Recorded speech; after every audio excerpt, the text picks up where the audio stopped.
news from West Asia. Now, urging Russia and Iran to step aside from Syrian crisis, the US President Donald Trump ordered military airstrikes against the regime of President Bashar al-Assad over suspected chemical attack in eastern Ghouta's Douma town. Trump announced the strikes were conducted in coordination with France and the United Kingdom. Trump said the purpose of the strikes is to establish a strong deterrent against the production, spread and use of chemical weapons. Now, loud explosions lit up the skies over Syrian capital Damascus. According to U.S. general, facilities in Damascus were allegedly storing sarin gas. My fellow Americans, a short time ago, I ordered the United States Armed Forces to launch precision strikes on targets associated with the chemical weapons capabilities of Syrian dictator Bashar al-Assad. A combined operation with the armed forces of France and the United Kingdom is now underway. We thank them both. Now, the U.S. Defense Minister James Mattis has called the strikes a one-time event and said there are no additional attacks planned for the moment. The strike tonight separately demonstrates international resolve to prevent chemical weapons from being used on anyone under any circumstance in contravention of international law. I want to emphasize that these strikes are directed at the Syrian regime. In conducting these strikes, we have gone to great lengths to avoid civilian and foreign casualties.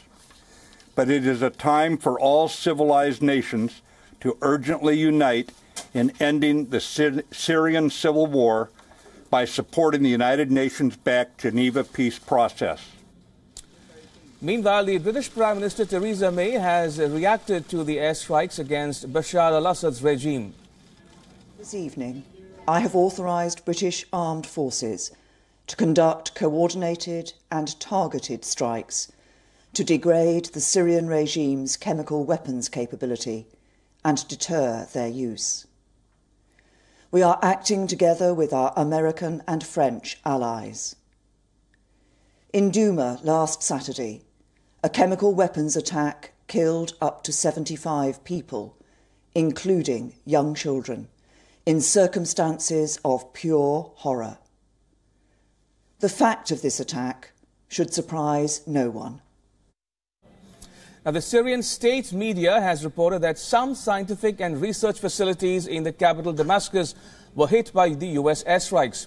The Syrian government also said its air defenses system have shot down 13 U.S. Tomahawk cruise missiles. Meanwhile, Syrian state television also announced the American airstrikes on Syria. سوريا تتصدى للعدوان الأمريكي الفرنسي البريطاني على سوريا الذي كان قد أعلنه ترامب منذ قليل. Meanwhile, Russia's ambassador to the United States said, and I quote, "The worst apprehensions have come true. We warn that such actions will not be left without consequences," unquote. The U.S., the possessor of the biggest arsenal of chemical weapons, has no moral right to blame other countries.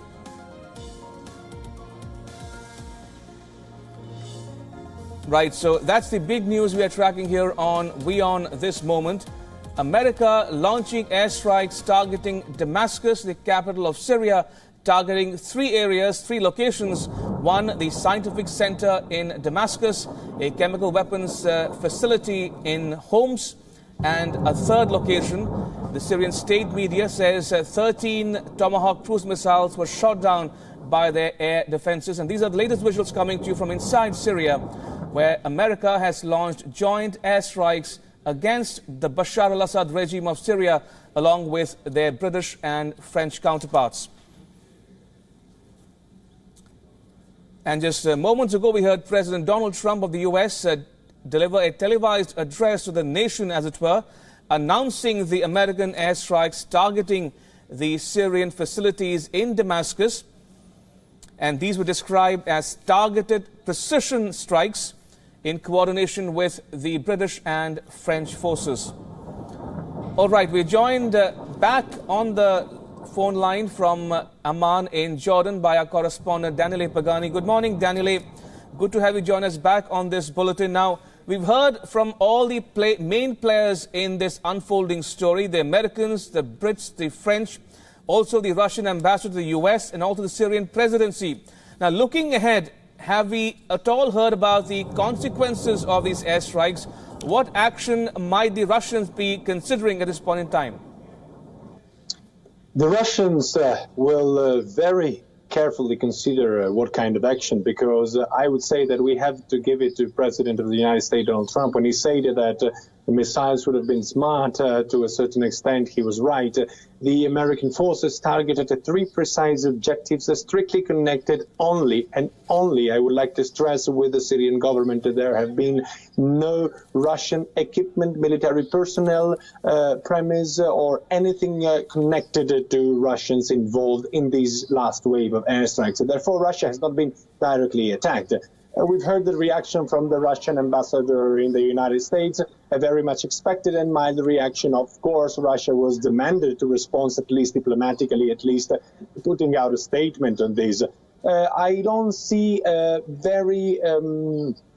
don't see the possibility of Russian military retaliation against the United States of America. Remember that they have not been attacked directly, the Russians, so responding militarily, attacking directly the United States of America could trigger an international reaction. The NATO would also be demanded to step in should the United States be directly attacked from Russia. And I don't think that the government of Russia has no intention whatsoever to start this, to trigger this kind of international conflict. Also, Daniele, we've heard from Defense Minister of the US, James Mattis, who addressed the media not so long ago, and he described these airstrikes as a one-time shot. And he says this is intended as a message to Bashar al-Assad and his quote-unquote murderous lieutenants that Syria should be deterred from using chemical weapons anytime going forward. Now, his emphasis on it as a one-time shot, what does that make, what does that tell you, Daniele? Is this an event, a limited conflict that the US is waging in Syria, and that they do not expect much retaliation from any party concerned? I think so. General Mattis stressed more than one time that it was an action solely directed against the Syrian government. He stressed there was no attack whatsoever against the Russians, and also he said this was a one-time-off attack, particularly and precisely contingent and directed to respond to the chemical attack that allegedly took place in Douma a few days back. So as of now, we have no reason to doubt that this is a one-off military action, precisely targeted, I would say politically very clever, pondered also, because it leaves all the allies of President Bashar al-Assad in a very difficult spot. None of them has been attacked directly, and also as of now we have no reports of any other Syrian army premise which has been attacked. Therefore, this was an attack targeted and particularly aimed at the chemical weapon facilities that Syria still had. And also talking about the Russian response so far, Daniele, we've heard from the Russian envoy to the US, Anatoly Antonov, who says, and I quote, "Our worst apprehensions have come true, our warnings left unheard. The responsibility for these strikes rests entirely with the US, UK and France." And he went on to say that this is a pre-designed scenario being implemented, and that the US, which has the largest chemical weapons stockpile anywhere in the world, has no moral right to blame any other country, leave alone Syria. What do you make of the Russian response so far, Daniele? This, Ramesh, is a very political response. There is everything and nothing in it. Obviously, these would have been the standard response. Had you asked me to write a response for the Kremlin, this is what I would have wrote. As of now, this is what we would have all expected coming out of the Kremlin. Point well taken when they criticized the United States of America having the largest chemical stockpiles on Earth. That again is a political point. It's a discussion point. The international community can discuss about that. There can be finger pointing and blaming against each other, but that kind of statement was an early statement, so we expect more statements to come, and B, a very general and expected statement. It left us without understanding if Russians are eventually really pondering a military retaliation, which I personally think it's totally counterproductive. As of now, Russian interest in West Asia, Russian interest in Syria has not actually been undermined by the American attack, which hit three particular and precise objectives connected with the production and the stockpiling and the research on chemical weapons in Syria. So a very standard response from the Russian ambassador in the United States of America, which leaves us with no more information than what we would have had he not spoken. And also very quickly, Daniele, now we've heard about from all the major players involved in this unfolding story, the Americans, the French and the British, and also the Russian ambassador to the US, and also the Syrian presidency, which says good souls will not be humiliated. But what about the legality of these airstrikes? What are you hearing? What are you picking up about the reactions coming in from all parties, all consequential powers in the region as to what might be the consequences of this?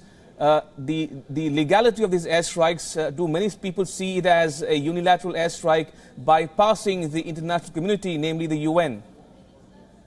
So this is a technicality we will need to understand. The United Nations Security Council, in theory, would have been the only international agency who legally could have taken action in these particular event. The United States didn't go unilaterally at it. Remember that the UK forces and the French forces also stood by the United States. So it was, I would say, a small Western temporary coalition that formed and united to attack this.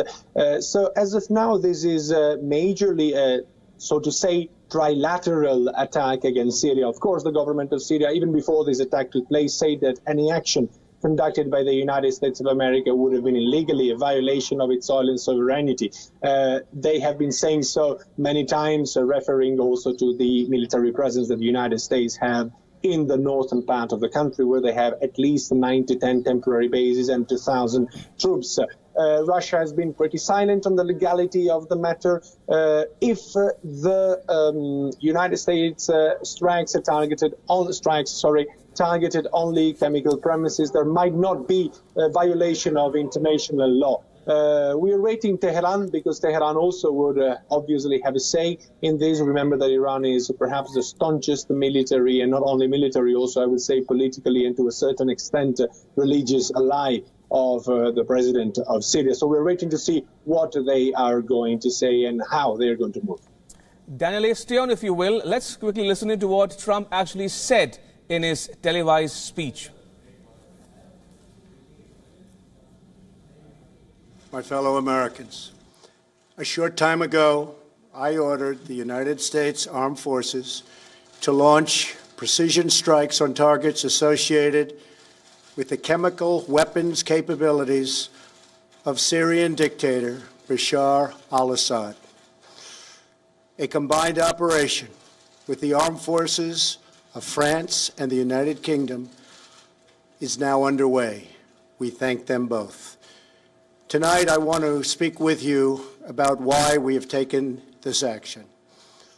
1 year ago, Assad launched a savage chemical weapons attack against his own innocent people. The United States responded with 58 missile strikes that destroyed 20% of the Syrian Air Force. Last Saturday, the Assad regime again deployed chemical weapons to slaughter innocent civilians, this time in the town of Douma, near the Syrian capital of Damascus.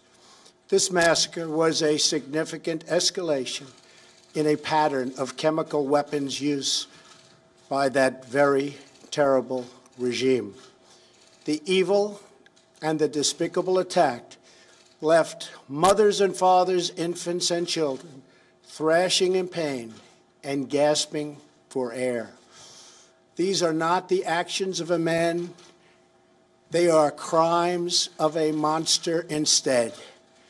Following the horrors of World War I a century ago, civilized nations joined together to ban chemical warfare. Chemical weapons are uniquely dangerous, not only because they inflict gruesome suffering, but because even small amounts can unleash widespread devastation. The purpose of our actions tonight is to establish a strong deterrent against the production, spread, and use of chemical weapons. Establishing this deterrent is a vital national security interest of the United States.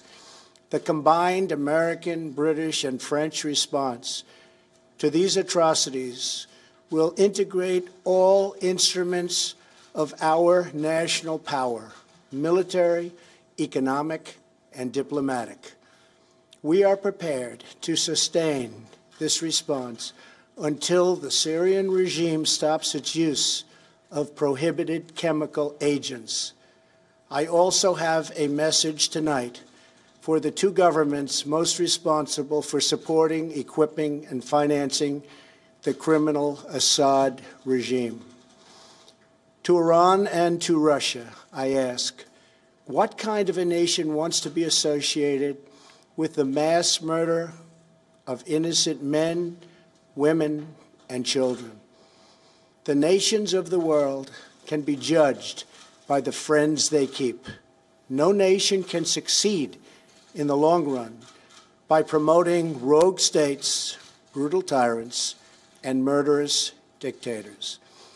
In 2013, President Putin and his government promised the world that they would guarantee the elimination of Syria's chemical weapons. Assad's recent attack and today's response are the direct result of Russia's failure to keep that promise. Russia must decide if it will continue down this dark path or if it will join with civilized nations as a force for stability and peace. Hopefully, someday we'll get along with Russia and maybe even Iran, but maybe not. I will say this, the United States has a lot to offer. With the greatest and most powerful economy in the history of the world. In Syria, the United States, with but a small force being used to eliminate what is left of ISIS, is doing what is necessary to protect the American people. Over the last year, nearly 100% of the territory once controlled by the so-called ISIS Caliphate in Syria and Iraq has been liberated and eliminated. The United States has also rebuilt our friendships across the Middle East. We have asked our partners to take greater responsibility for securing their home region, including contributing large amounts of money for the resources, equipment, and all of the anti-ISIS effort. Increased engagement from our friends, including Saudi Arabia, the United Arab Emirates, Qatar, Egypt, and others, can ensure that Iran does not profit from ISIS. America does not seek an indefinite presence in Syria under no circumstances. As other nations step up their contributions, we look forward to the day when we can bring our warriors home, and great warriors they are. Looking around our very troubled world, Americans have no illusions. We cannot purge the world of evil or act everywhere there is tyranny. No amount of American blood or treasure can produce lasting peace and security in the Middle East. It's a troubled place. We will try to make it better, but it is a troubled place. The United States will be a partner and a friend, but the fate of the region lies in the hands of its own people. In the last century, we looked straight into the darkest places of the human soul. We saw the anguish that can be unleashed and the evil that can take hold. By the end of World War I, more than 1 million people had been killed or injured by chemical weapons. We never want to see that ghastly specter return. So today, the nations of Britain, France, and the United States of America have marshaled their righteous power against barbarism and brutality. Tonight, I ask all Americans to say a prayer for our noble warriors and our allies as they carry out their missions. We pray that God will bring comfort to those suffering in Syria. We pray that God will guide the whole region toward a future of dignity and of peace. And we pray that God will continue to watch over and bless the United States of America. Thank you and good night. Thank you. Right, so there we heard President Trump deliver a televised address from the White House announcing airstrikes on Syria in coordination with the UK and France.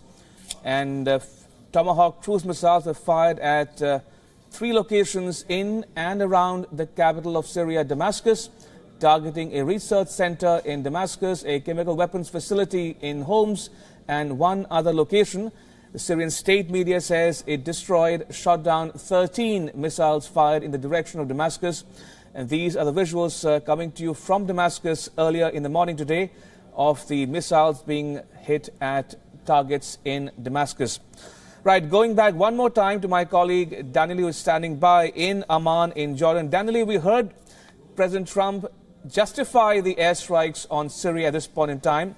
But this is one president who, as recently as the 5th of this month, said that the American troops will be coming out of Syria like very soon. And he went on to say, let the other people take care of it now. Now, does the U.S. run the risk of getting sucked into this minefield that is West Asia, given the complexities of geopolitics obtaining in that region, that the U.S. risks continuing for a long, long time to come in Syria and elsewhere in the region?